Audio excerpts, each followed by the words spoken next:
Hi, this is Rock.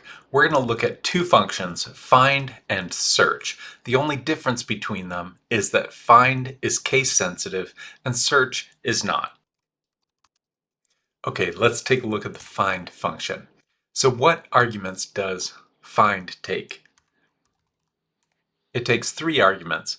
What text is it trying to find? Where is it trying to find that text? And then the start number. The start number argument is optional. If you leave it blank, it starts at the beginning. That's usually what I do. With this within text argument, it's looking within a cell. So both find and search are good for searching for characters within the cell, not over a long range. If you're looking to find something within a whole range or within a worksheet, you can use match, and we'll get there. But let's say find text. Let's say this is the text you want to find. I'm going to peg the reference to the row on that. And then we're going to look in that text, and I'm going to peg that on the column using F4. There we go.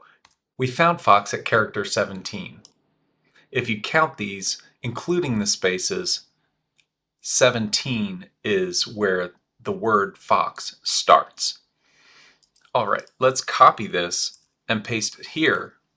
And it gets a value reference because there's no capital F Fox in that phrase. So let's try this again. We'll paste it here. It finds dog at 42, but it gives a value error when it looks for capital D, dog. Now if I copy this, paste it down here, but instead of find, I use search, it finds it at 17.